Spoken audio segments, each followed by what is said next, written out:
You're listening to the Spark Your Light podcast, episode number 269. If you haven't found it yet, keep searching.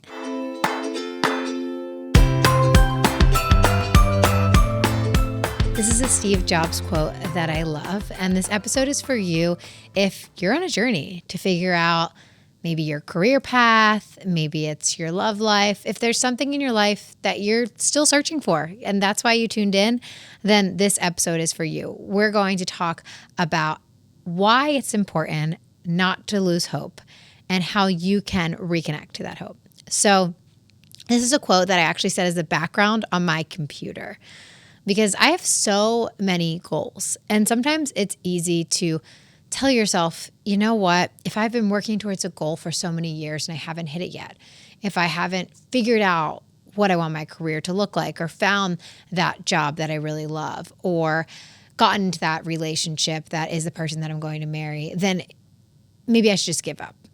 It's a defense mechanism. It's a way to keep ourselves from getting hurt.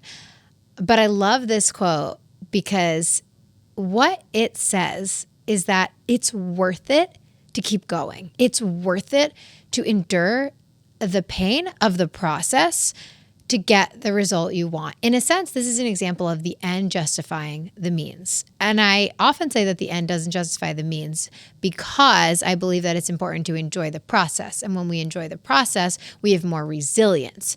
And so the means isn't so terrible. So the end isn't necessarily justifying it. But in this context, I think it's important to note that sometimes you are going to have to go through pain to find it. And I think it's so important to remember this. I think that we get so caught up in short-term thinking, and this is the one piece of advice I would give my 20-year-old self is focus on long-term thinking. Focus on where you want to be at 30, at 40, at 50, not at 22. But it's so hard when you're young to expand into that long-term mindset, especially when you were raised in a culture that had so much instant gratification. So if you're in your 20s and you're listening to this, that's something that maybe can be a first step is ask yourself, what is the long-term thing that I'm searching for? What is it that I ultimately want? And start with the end in mind. That's one of my favorite things that Stephen Covey says in the 7 Habits of Highly Effective People. Start with the end in mind. So how can we look at where we want to go, the thing we're searching for, the thing that's the long-term goal, and bring it back into the present moment and break that down into your next step. Oftentimes, our big goals seem so difficult, seem so far out of reach. But if we just work backwards and break them down into small steps, they're really not that scary. So that's a really great place to start. Now, when we talk about this concept of keep searching, what is really essential to understand here is that it's easy to let your defense mechanism hold you back from your full potential. So the question is, do you want to endure the pain of the search process, of getting let down and getting your hopes up as you pursue the process, of continuing to go on, not knowing how long it's going to take, because that is one of the hardest parts is the unknown. The unknown, is this going to take 6 months or 6 years? All of those things involve a lot of pain and discomfort. But you have a choice. You can choose the discomfort of those things, or you can choose the discomfort of ultimately never getting the things you want. I would much rather choose the discomfort in the short term, choose the discomfort of the process, than having to live with a life that is not filled with the things that spark the light inside of me. And if you are in the same boat, then the next step is to discuss how you can navigate that discomfort. So what I think is so important with continuing to search and having the resiliency and mindset to do so is hope. When you have hope, you have two things. You have a belief that it's possible and a belief that you are capable. It's twofold. It's not just belief in the outside world. It's also belief in self. Because without belief in self, we can't have hope. Without belief that I can overcome this challenge, that I can be a great employee, CEO, husband or wife, whatever it is that you're searching for, then you're going to give up. You're not going to continue to do that searching.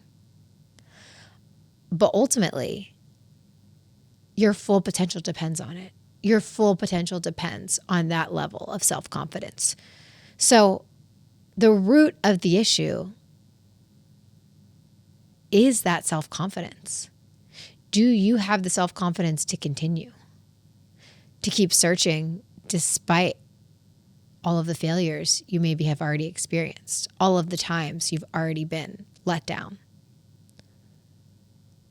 And if you don't, what action steps are you taking to build your self-confidence? Because out of all the plants that you can nurture in your personal garden, the self-confidence one is one of the most valuable. And a couple of steps that I've taken in my life to build my own self-confidence. Number one, doing hard things. Doing hard things and reminding myself that I am capable has been so helpful.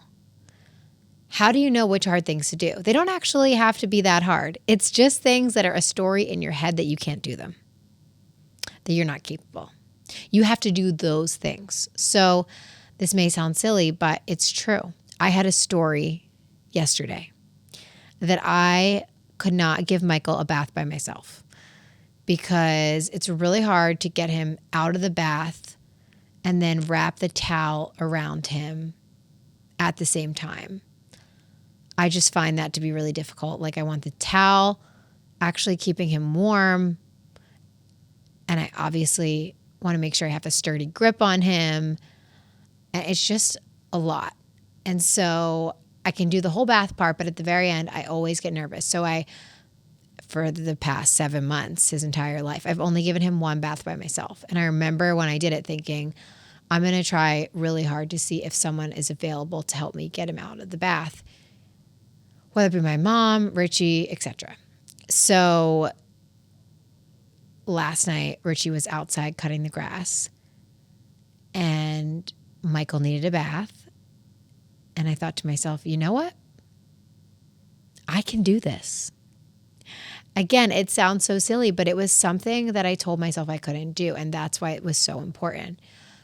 So I gave him the bath. I got the towel.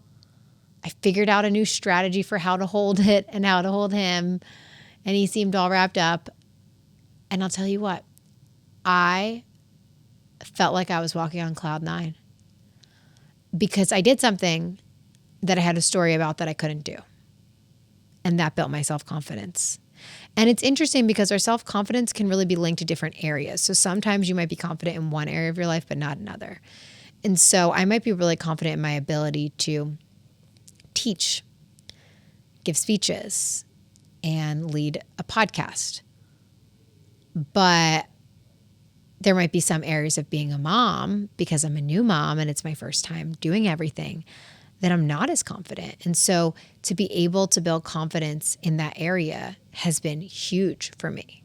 And so I want you to think about, in what area of your life are you lacking confidence? In what action step can you take that will prove one of the stories that you're telling yourself wrong? So our goal is to just put as many holes in that story as possible. Imagine it's a container of water and we're just putting one hole and one hole and one hole and one hole in all of these stories. And before we know it, all the water floods out. the faster the water floods out, the more holes there are, the better for our self-confidence. So that's one thing that I've done to build my own self-confidence. Another thing is self-talk. And we've discussed this on the podcast many times, but it's something that I always come back to because it has been such a key for me in my happiness, in my success, and in my self-confidence. So improving my self-talk, speaking to myself kindly in a way that I would talk to someone I love has been huge for me. And the number one strategy that I use to improve my self-talk is called segment intending. It's something that Abraham Hicks teaches where you break your day into segments and then you set an intention for the segment. So the segment might be a work meeting or a workout class.